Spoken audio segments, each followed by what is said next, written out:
As-tu déjà dans un moment d'empressement tenté de pousser une porte marquée tirer? Ce bref instant d'incompréhension où l'élan se heurte à la mécanique des choses? Là, dans cet infime moment, tu expérimentes ce que beaucoup vivent chaque jour, lutter contre la nature du monde. Maintenant, imagine que cette porte soit ta propre existence, que cette erreur de mouvement soit ton mode de vie. Le monde moderne ne célèbre que ceux qui forcent, ceux qui bousculent, ceux qui arrachent leur place. Fais plus, sois plus fort, défonce tout. Voilà le discours. Mais si je te disais que la véritable puissance, la paix intérieure et même la réussite extérieure ne résident pas dans la violence de l'effort, mais dans l'art de se synchroniser avec le courant des choses? Cela ne veut pas dire rester inactif.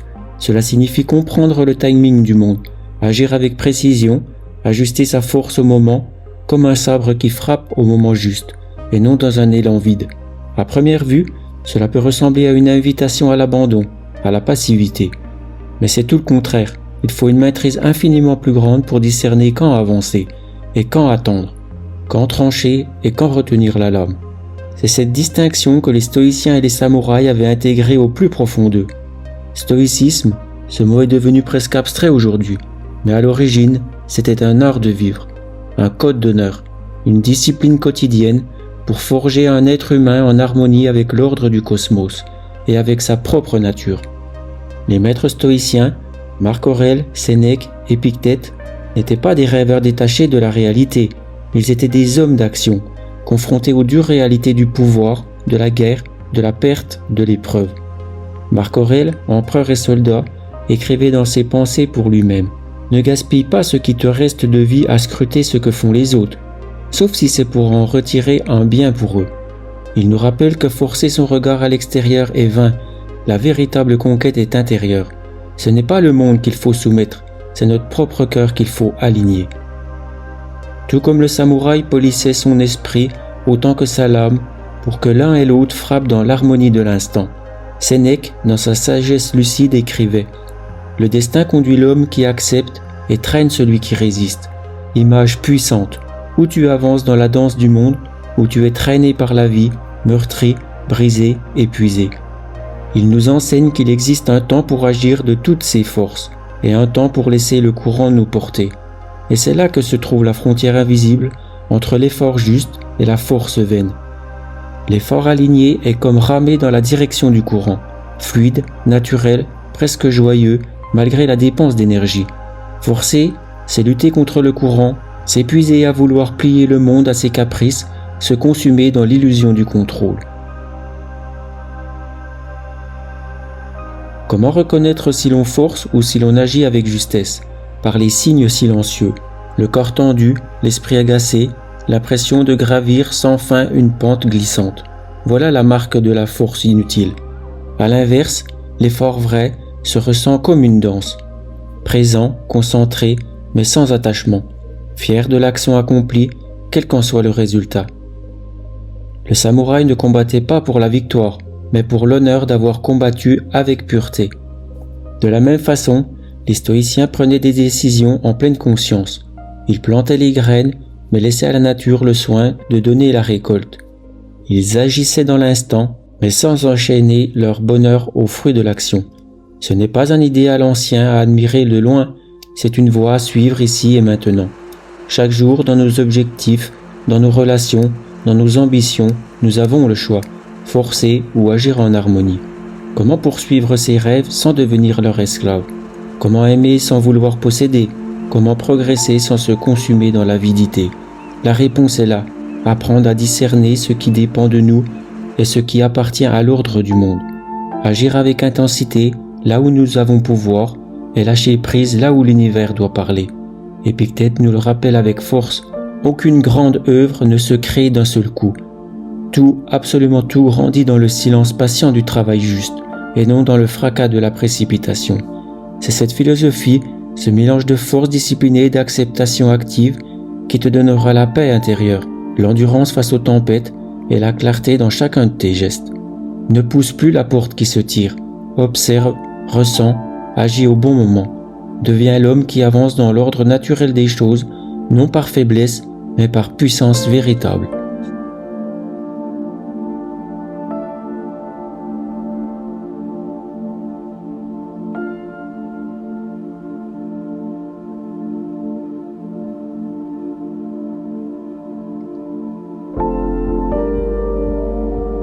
En nous aventurant plus profondément dans l'essence de notre quête, nous rencontrons un écueil fondamental. Forcer les choses. Forcer, c'est aller contre le rythme naturel des événements, animé d'une détermination aveugle qui refuse d'accepter la réalité telle qu'elle est. C'est tenter d'imposer sa volonté au monde, de manipuler le cours des choses pour le plier à ses propres désirs. Et même, si cette impulsion est souvent née d'une quête légitime de réussite, elle nous égare du sentier de la sagesse véritable. Imagine-toi au bord d'une rivière. Ton objectif se trouve de l'autre côté. Forcer reviendrait à te jeter dans l'eau tumultueuse, nageant contre le courant, épuisant ta force à chaque battement de bras, luttant à chaque mètre parcouru. Peut-être atteindras-tu l'autre rive, mais à quel prix? Tu en ressortiras brisé, vidé, éreinté, te demandant s'il n'existait pas une voie plus juste, un pont, un bateau ou un passage plus apaisé en aval.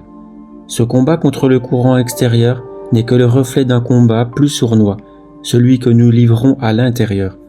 Lorsque nous forçons les choses dans nos esprits et dans nos cœurs, il se produit une crispation profonde. Le corps se tend, l'âme se rétracte. Le stress surgit tel un signal d'alarme. Quelque chose en nous se rebelle contre l'ordre naturel. Puis vient l'anxiété, cette voix sourde qui murmure sans cesse ce qui pourrait mal tourner. Et si nous persistons dans cette lutte intérieure, c'est le burn-out qui finit par nous engourdir. Une fatigue profonde de l'âme, un effondrement silencieux de notre clarté mentale, une extinction progressive de notre feu intérieur. Dans notre époque dominée par le culte de la performance, ces blessures deviennent presque des trophées. Longues heures de travail, nuits blanches, pression constante. Tout cela est acclamé comme preuve de dévouement. Mais c'est une illusion tragique, car le véritable dévouement, celui qui façonne les grandes œuvres et les grands hommes, ce n'est pas la crispation, mais l'harmonie avec l'ordre des choses. Les stoïciens l'avaient compris. Face au tumulte du monde, ils ne répondaient pas par une résistance aveugle, mais par une compréhension profonde. Travailler avec la nature et non contre elle, cela ne signifie pas renoncer à ses ambitions, cela signifie poursuivre ses desseins avec discernement. Savoir quand planter et quand récolter, savoir quand parler et quand se taire, savoir quand agir et quand attendre. Le véritable art de vivre stoïcien repose sur cette intelligence du moment juste. À chaque instant, il s'agit d'investir notre énergie là où elle porte du fruit et non là où elle s'épuise en vain. Nous concentrons notre attention non sur les événements extérieurs qui échappent à notre contrôle, mais sur notre propre manière d'y répondre, là où réside notre véritable pouvoir. Il ne s'agit pas d'une résignation passive, mais d'un engagement actif avec le réel, guidé par la sagesse d'accepter ce que nous ne pouvons changer. Travailler avec la nature commence par se connaître soi-même. Les stoïciens pratiquaient l'examen de conscience quotidien, observer ses pensées, scruter ses émotions, analyser ses actions. Ce travail d'introspection permet de repérer les moments où nous ne sommes plus guidés par la raison et la vertu, mais par la peur, l'orgueil ou l'avidité. Pense au paysan qui connaît les saisons. Il ne sème pas en hiver, non par paresse, mais parce qu'il sait que la terre a besoin de repos et que le grain ne germera que dans la chaleur du printemps. De même, dans nos vies, il nous faut discerner nos saisons, lire les signes de notre environnement intérieur et extérieur, respecter les rythmes naturels de croissance, de repos et de floraison. Il y a de la grâce dans la patience de laisser une situation mûrir, la patience de se développer à son propre rythme. Le chêne majestueux n'émerge pas en forçant son écorce à croître, il s'élève lentement, année après année, fidèle au dessein contenu dans la promesse de sa graine. Nos ambitions, nos projets doivent eux aussi suivre le rythme inscrit dans notre propre essence. Chaque jour, la vie nous offre 1000 occasions de choisir, forcer ou couler avec le courant. Dans nos projets professionnels, nos relations, nos quêtes de santé, d'apprentissage ou d'accomplissement, nous pouvons soit lutter contre le flux, soit agir avec détermination mais sans attachement. Adopter une approche stoïcienne signifie s'engager pleinement dans l'effort, offrir nos talents au monde, mais accepter avec grandeur d'âme que le résultat ne nous appartient pas. Cela demande vigilance, cela demande courage, le courage de relâcher quand nous nous agrippons trop à un résultat. Cela demande compassion, la douceur de se pardonner ses chutes, de comprendre que grandir est un chemin, pas une ligne droite.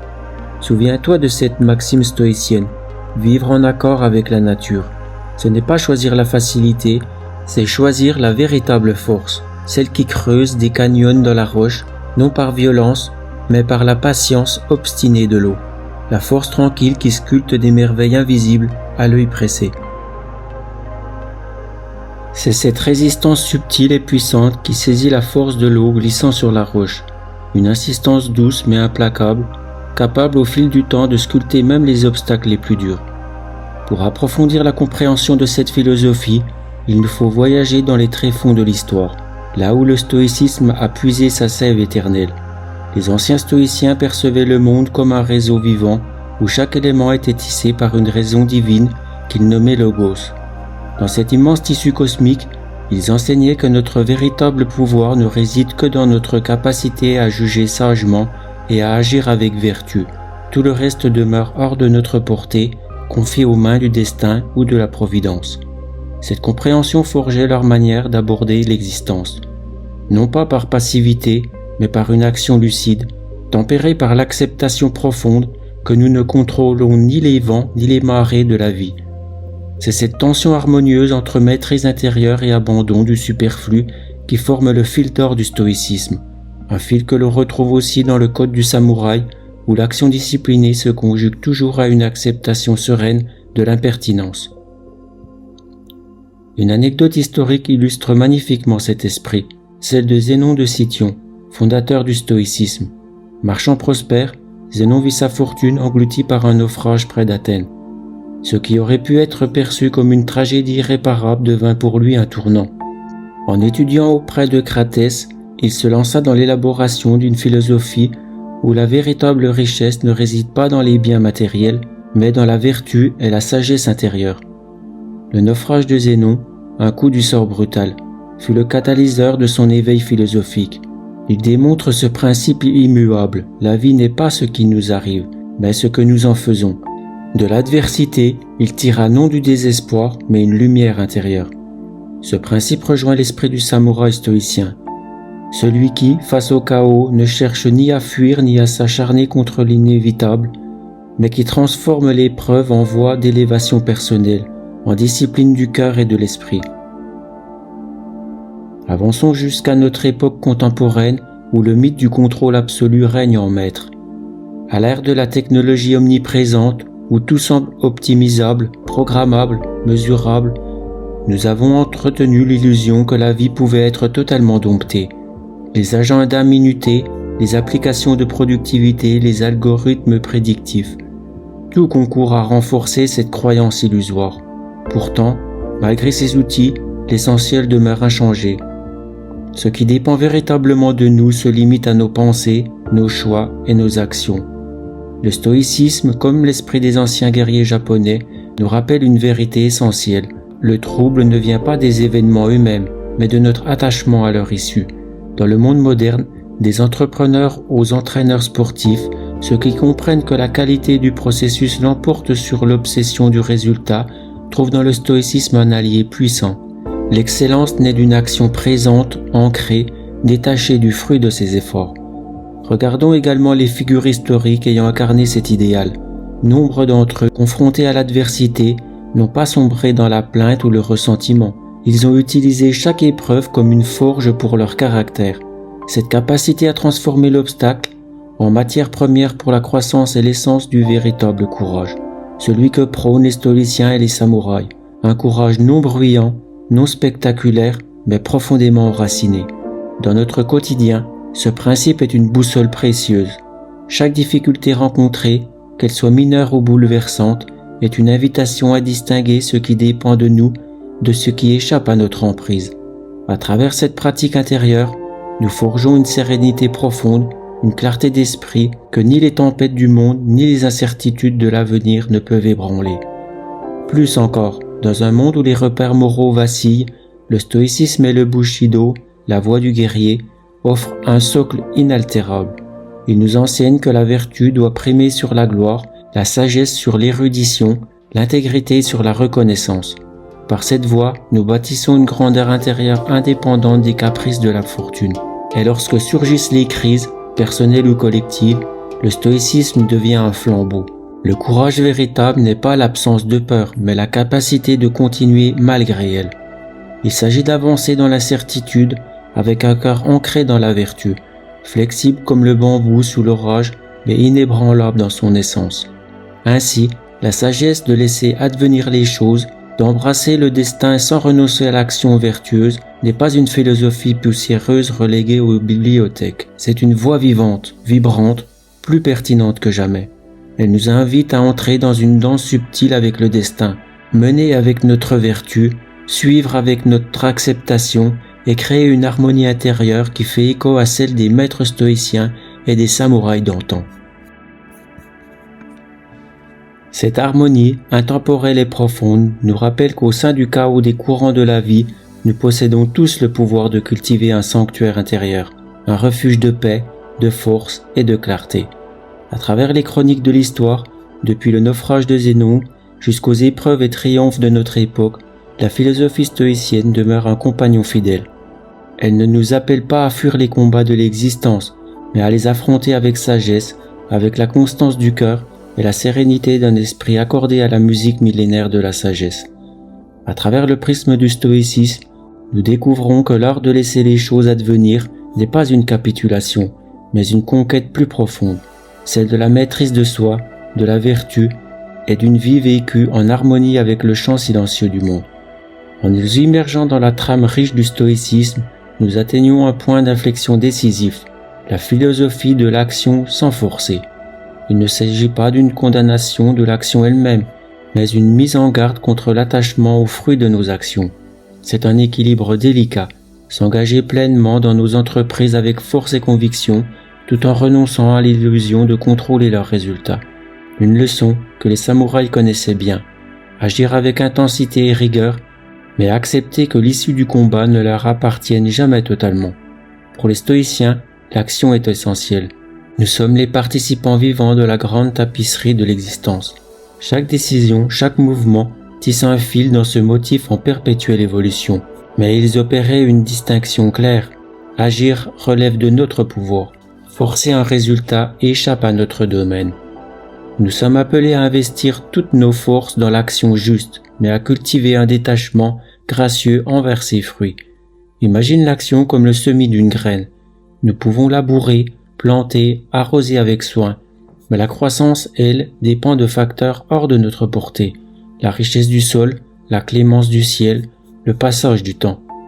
Tirer sur la tige pour la faire pousser plus vite serait non seulement vain, mais destructeur.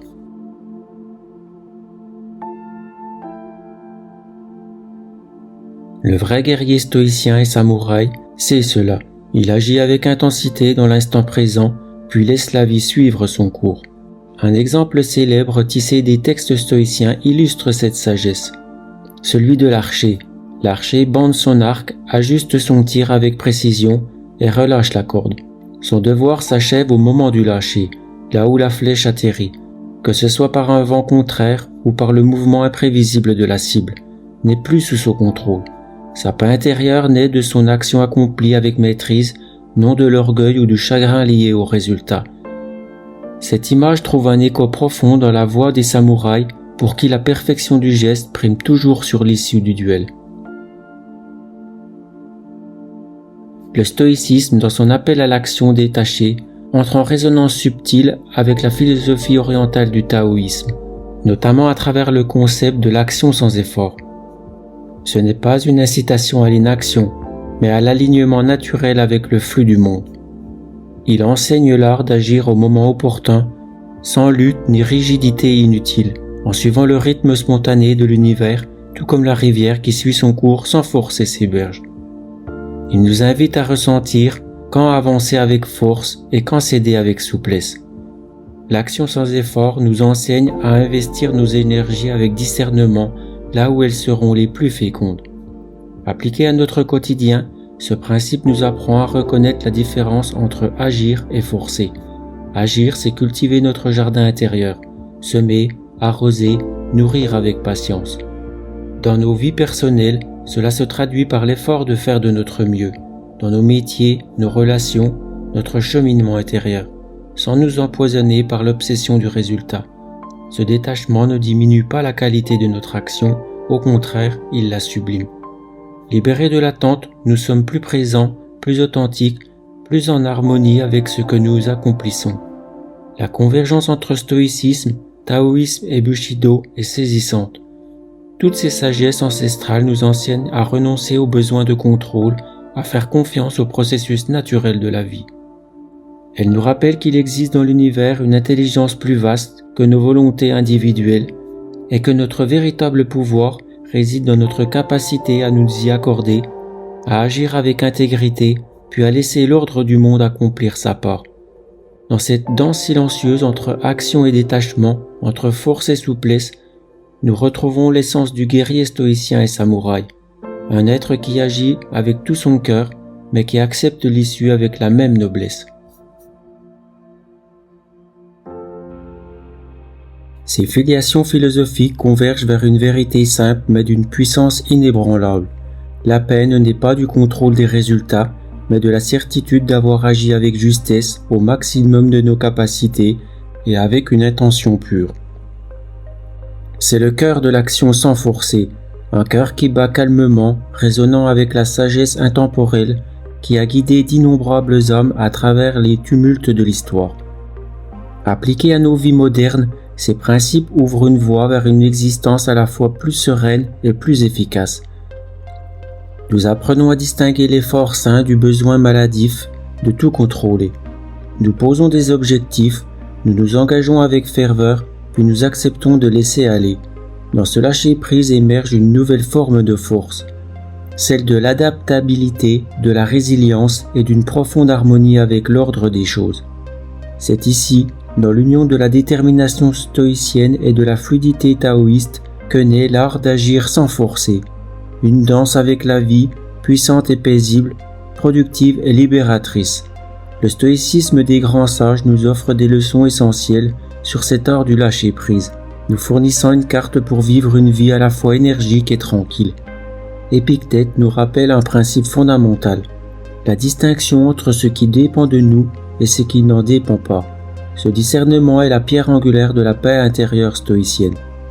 Dans notre pouvoir, nos jugements, nos désirs, nos répulsions. Hors de notre pouvoir, notre corps, notre réputation, nos possessions, notre destin. Dans un monde où règne chaos et imprévisibilité, comprendre et embrasser cette dichotomie peut transformer notre existence. Imaginez vivre avec la conscience constante que notre véritable champ d'action est notre fort intérieur, nos décisions, nos jugements, nos réactions. C'est là que réside notre véritable liberté. C'est aussi là que s'ancre la force du samouraï stoïcien, celui qui, au cœur de la tempête, ne cherche pas à changer le vent, mais ajuste ses voiles et avance avec fermeté.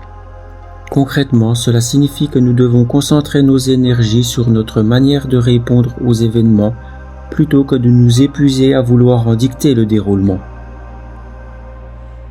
Le succès ne se mesure plus à l'attente d'un résultat extérieur, mais à la qualité de notre engagement. À force de pratiquer cela, nous cessons de nous laisser envahir par la frustration des plans avortés et des obstacles inattendus. Nous avançons avec la cadence ferme et souple d'un guerrier intérieurement préparé. Marc Aurèle, l'empereur philosophe, pousse cette sagesse encore plus loin avec son célèbre Amor Fati, l'amour de son destin. Cette acceptation radicale ne se contente pas d'endurer, elle embrasse avec joie tout ce que la vie offre, les triomphes comme les tragédies. Et si nous accueillons chaque événement comme s'il était le fruit de notre propre choix, ce changement de perspective transforme chaque instant, même douloureux, en opportunité de grandeur et de réflexion. Loin de nous rendre passifs, cet amour du destin nous arme d'un optimisme pragmatique. Nous nous efforçons de façonner le meilleur avenir possible, non pas en refusant le réel, mais en dansant avec lui, tel un samouraï qui reconnaît que chaque adversaire, chaque épreuve est une étape sur la voie de son perfectionnement. Marc Aurèle nous incite à voir la tonalité de l'ordre cosmique et à comprendre notre place à l'intérieur de cet ensemble immense. Cette vision élargie brise la myopie qui magnifie nos souffrances et nous ouvre à la plénitude de l'existence. Sénèque, lui, nous rappelle: Ce n'est pas que nous ayons peu de temps, c'est que nous en perdons beaucoup.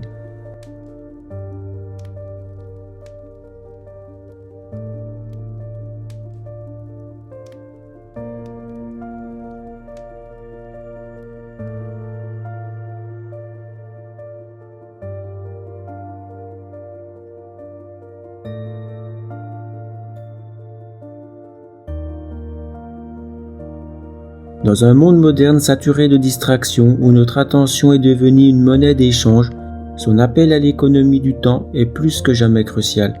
Sénèque nous enseigne que la véritable richesse ne réside pas dans l'accumulation, mais dans la manière dont nous investissons notre temps. Le samouraï stoïcien ne disperse pas ses énergies. Il agit avec une intention claire, préserve son élan et évite de gaspiller sa vie en poursuivant des mirages sans valeur. Chacun de nos instants peut être une brique sur laquelle bâtir la citadelle de notre âme, solide, paisible, invulnérable aux caprices du monde extérieur. Ainsi, à la croisière du stoïcisme antique, du taoïsme ancestral et de l'éthique guerrière du samouraï, naît une voie, celle de l'action pure, sans attachement, sans forcer, mais aussi sans jamais cesser d'avancer.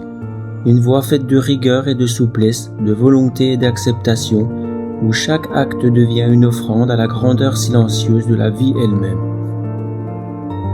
Et que signifie aujourd'hui l'application de cette sagesse ancienne ?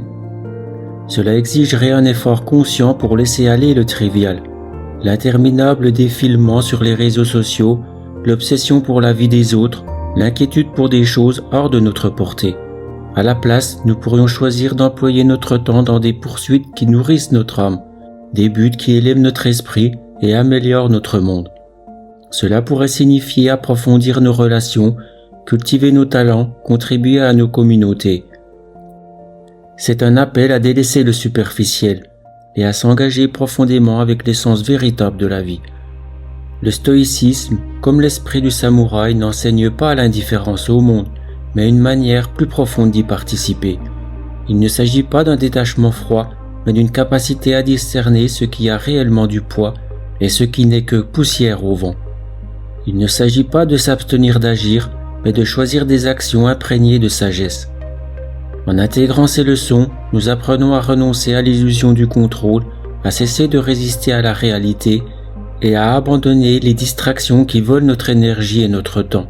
À leur place, nous cultivons l'acceptation, la détermination et la clarté intérieure, enrichissant nos vies et affrontant le tumulte du monde avec grâce. Ce faisant, nous honorons l'héritage des stoïciens et des samouraïs, transformant leur sagesse intemporelle en une pratique vivante, toujours vibrante à travers les âges. Intégrer la philosophie du non-forçage dans notre quotidien revient à apprendre une nouvelle langue, celle du calme délibéré et de la réponse mesurée. C'est un art subtil qui requiert patience, discipline et réajustement conscient de nos réactions automatiques. Ensemble, explorons des stratégies pratiques pour tisser cette philosophie dans la trame de nos vies. Premièrement, le rituel du matin, l'ancrage de l'esprit. Au lieu de bondir dans le jour comme un soldat en alerte, commençons par un instant de calme immobile, quelques respirations profondes, une méditation silencieuse ou le simple rituel d'un thé savouré en pleine conscience. Ce moment devient un sanctuaire intérieur, un rappel que nous n'avons pas besoin de forcer le monde, seulement d'y entrer avec présence. Deuxièmement, les pauses conscientes, maîtriser l'impulsion.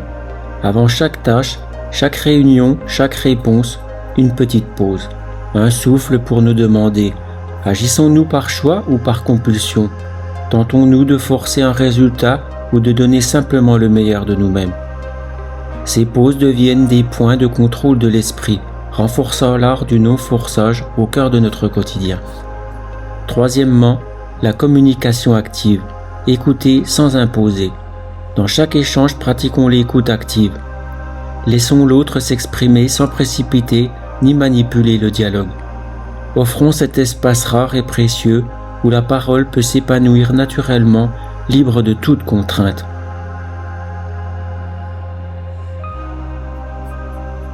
Quatrième point, la réflexion quotidienne. Affûter son discernement. Chaque soir, posons-nous cette question simple. Avons-nous agi avec souplesse ou avons-nous cherché à plier le monde à notre volonté? Le journal devient alors une forgerie intérieure, non pour nous juger, mais pour polir notre maîtrise jour après jour. Cinquièmement, la pratique du CD stratégique, l'art de la flexibilité. Parfois, la force réside dans la souplesse. Comme le saule qui plie sous la tempête sans jamais rompre, apprenons à céder sans capituler. Cela peut vouloir dire retarder une décision lorsque nos émotions dominent, laisser place dans une discussion pour écouter plus profondément ou choisir de marcher pour clarifier l'esprit au lieu de lutter sans fin contre un problème insoluble. Sixièmement, corps et esprit, relâchez la tension. Des disciplines comme le yoga ou le tai chi nous enseignent à bouger avec intention, mais sans rigidité. Le lâcher-prise du corps devient alors un miroir, un chemin pour apprendre à relâcher les tensions mentales et l'illusion du contrôle.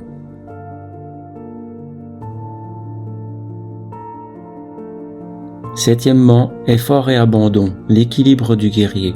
La vraie discipline est une danse entre l'action déterminée et l'acceptation tranquille. Nous œuvrons avec passion, mais nous restons détachés du fruit de nos actions. Fixer des objectifs, oui, mais comprendre que notre valeur ne dépend ni de notre succès, ni de nos échecs. Ainsi, en appliquant cet art de vivre hérité du stoïcisme et de la voie du samouraï, nous façonnons une vie de sagesse silencieuse, de force intérieure et de grâce face au vent contraire. Chaque jour devient une opportunité de sculpter notre âme, non pas en forçant, mais en œuvrant avec justesse, fidèle à l'essence intemporelle du guerrier philosophe.